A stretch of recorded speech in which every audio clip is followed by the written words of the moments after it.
everybody. Thank you so much for tuning in to today's episode. Today we have Austin Bremner from Bradley Funeral Homes and Simple Cremation of New Jersey with us. Austin, thank you for joining us. I'm really excited about today's conversation. Hey Claire, good morning to you, and thank you so much for having me as a guest on your podcast.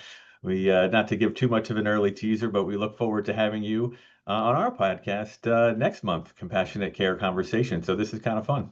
Thanks for It's having going to me. be great. I'm really excited about it. And so I kind of want to dive in a little bit because I think that there's so much information regarding funerals in general, and it's very easy to get overwhelmed. I think that a lot of people tend to kind of get into this analysis paralysis headspace, so they don't do anything.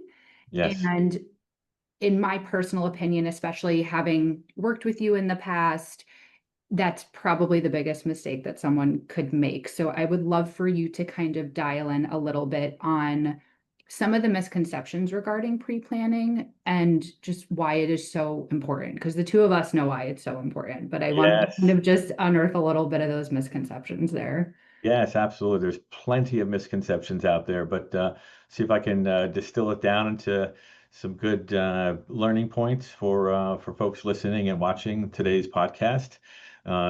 Yes, paralysis by analysis is something that happens when life throws complicated decisions our way or we're faced with them, and not to mention it's about death, and that's not the most appealing topic to talk about, but to answer your question, there's plenty of misconceptions out there when it comes to, pre-planning. Some might call them excuses, but they're all legitimate reasons that Yeah. people would hesitate. So it's important to, fairly address them and sort of, I guess, paint a rosier picture, and that it's really not that overwhelming if you go in sort of bite-sized steps. So with that, I'll get into some of those answers. First, one of the more common ones is, pre-planning is just if you're really old. And that is not the case because usually when you get on an age, you may be, having other issues that divert you from making good decisions, or you may not be in the right state of mind to make the best decisions for yourself. So it's never too early to pre-plan. It's never too early to find peace of mind for yourself at any age. We do see more folks doing it in their 50s and 60s, but generally it's, 70s and on that people do it. But the earlier you do it, the better off you are. Yeah, absolutely. Early is better than late. Uh, let's see, another one, kind of along the same lines. It's really best to, plan or pre-plan when life is stable.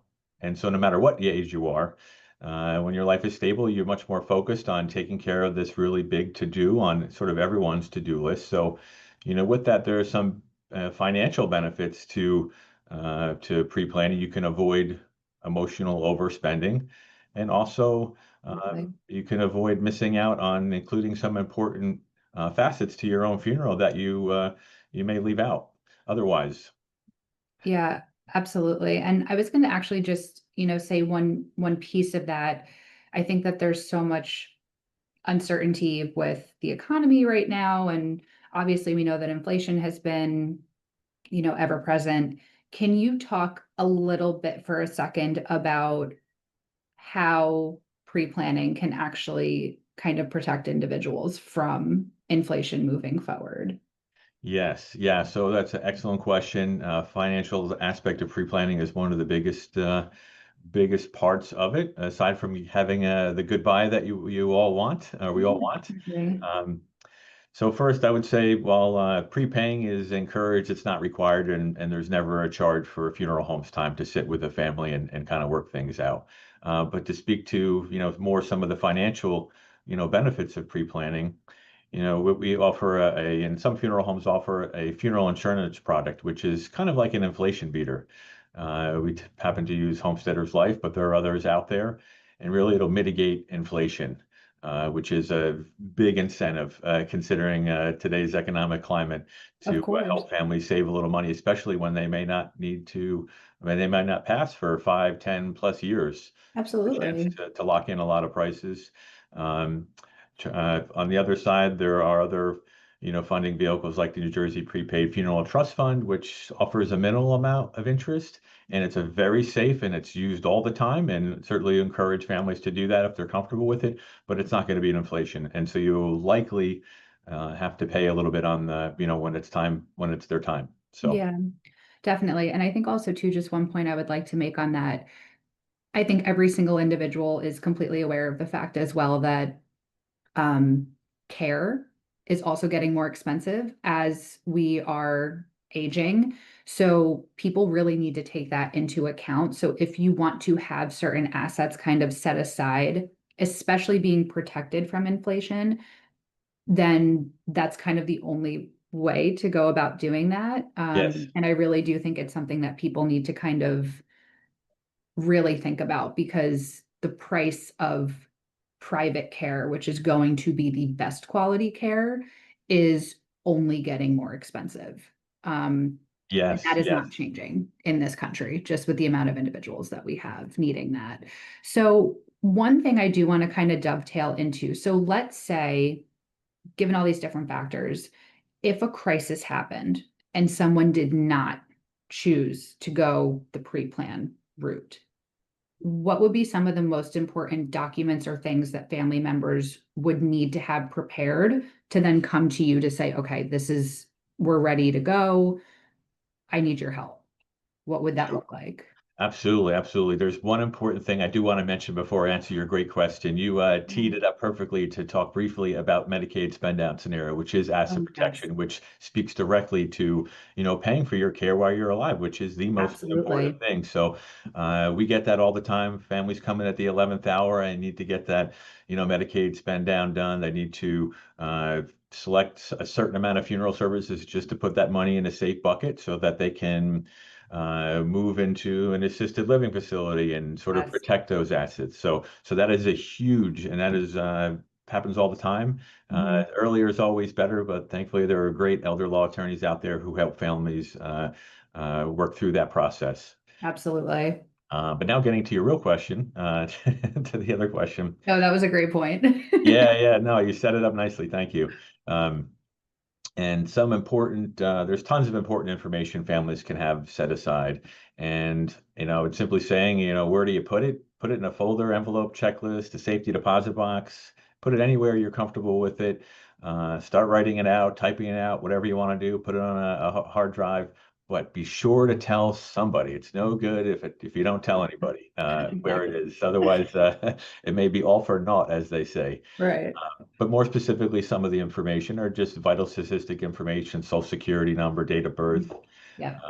address, mother's maiden name, all the things that it would be included in the death certificate. And these are super, super important as they're required to get certified copies of death certificates to help Mhm. settle wills, estates, properties, things that families or individuals may own, and also to obtain necessary permits for burial or cremation. So Mhm. vital statistic information is super important. Um, What if somebody was a veteran? yeah, absolutely. So discharge papers are very important. Many have heard that discharge paper are called the DD 214. Mhm. Those help secure veterans' benefits, military honors. We've all seen the honor guard presentation of folding the flag and playing Yeah. taps. I've seen it 1,000 times. It's still just as powerful as it was the first time, but that allows you to obtain that benefit. Yeah. Um, also, cemetery deed information. Um, any other pre-arrangement documents, like who's your funeral agent if you appointed one, having that included there. Um, any insurance policies, Medicaid approvals, and be sure to note who your funeral home is. Because that Yes. not pointing that out or not mentioning that as a line item in your own personal checklist or information packet can really create a lot of can create some unnecessary delays and even a little bit of confusion and extra work. Families could kind of want to figure things out, and they may Be put stuck in a runaround. yeah, stuck in a runaround, and it could just be a little just unnecessary. And if you wanted to take it one step further, You could even put aside clothing or makeup or photos, things that would be helpful to the funeral director who's preparing, the For individual. sure. Exactly. Or any kind of directions, maybe of little things that wanted to have. For example, this is so random. I don't know why this just popped in my head, but my dad really wants bagpipes at his service. We're Yes. not, I mean, we have zero ties to anything that's, Irish or of that nature. He just really likes them. But I would literally never know that unless he said something. Yes, yes, absolutely. Is it Amazing Grace or is it Danny Boy? Which one does he want? I have no idea. That's actually a great question. I should probably figure that out.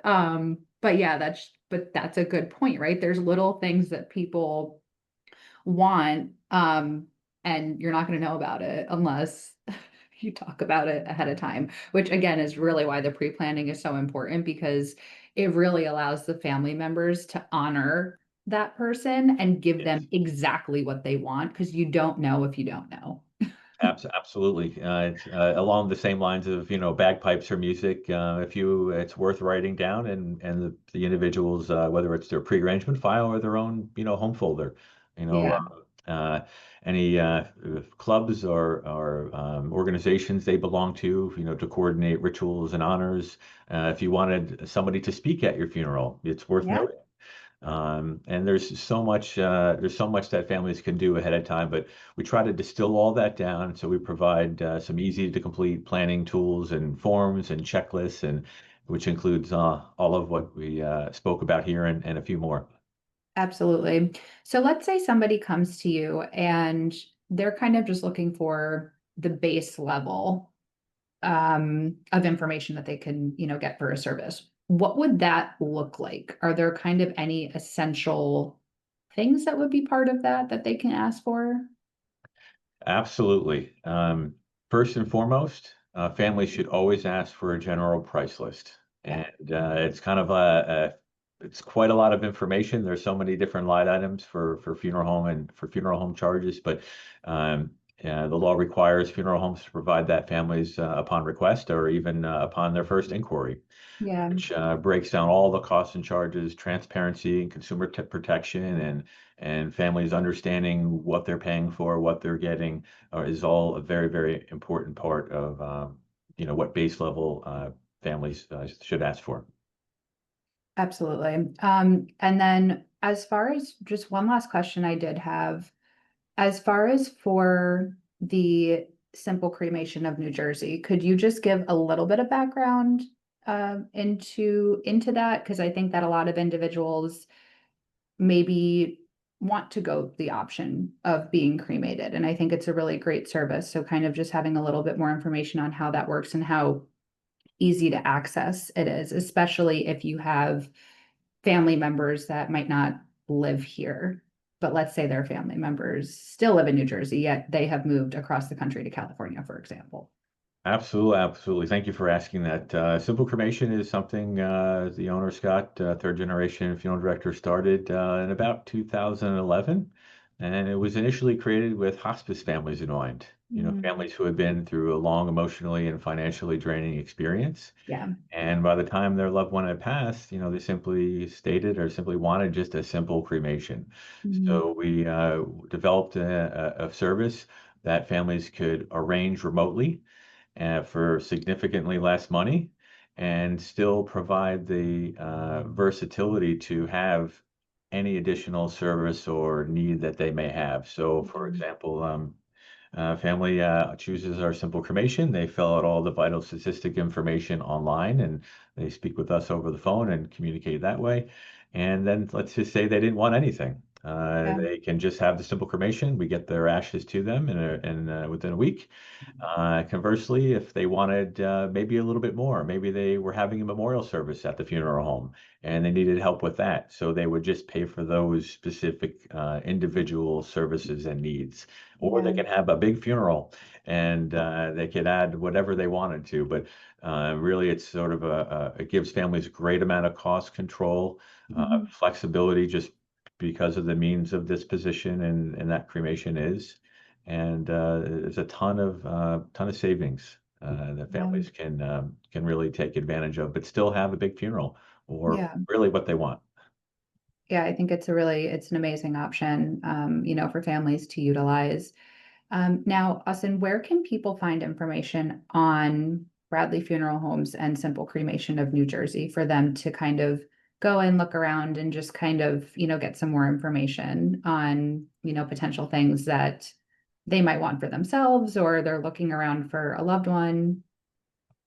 Absolutely. So our brick and mortar funeral homes, we have 5 locations: Chatham, Whippany, Springfield, Summit, and Union. We're located within Union and Morris County, and our Simple Cremation of New Jersey is a statewide cremation service, and we're very fortunate to have more than a dozen funeral homes throughout the state to provide better service and nearest the individual, nearest where the family lives. But you can find us online at simplecremationnj.com and as well as bradleyfuneralhomes.com.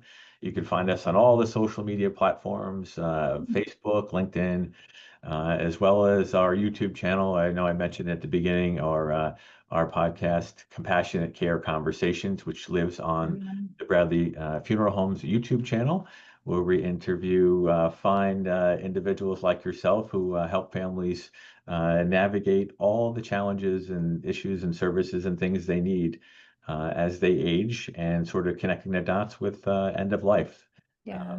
so yeah, Yeah. they can find us pretty easily.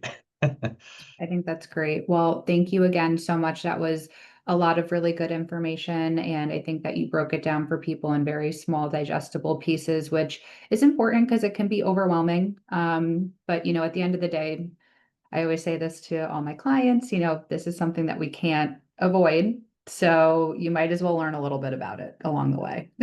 Absolutely, Claire. It's been great being a guest on your podcast, and I'll just simply say, anyone who may be a little scared to engage with a funeral home, I would encourage you to speak with an end-of-life concierge, such as Claire, who can really give you an unfiltered and honest truth about what's really out there, and not just for funeral service, but for many end-of-life care services. You've built yourself quite a business, and it's great to have been working with you the last couple of years. Oh, Thank thank you. you, Austin. I appreciate that. All right, everybody, that's it for today. We will have the next episode next time, and I will have details out on social media for everybody soon. Thank you. Thanks, Claire. Bye, everyone. Bye.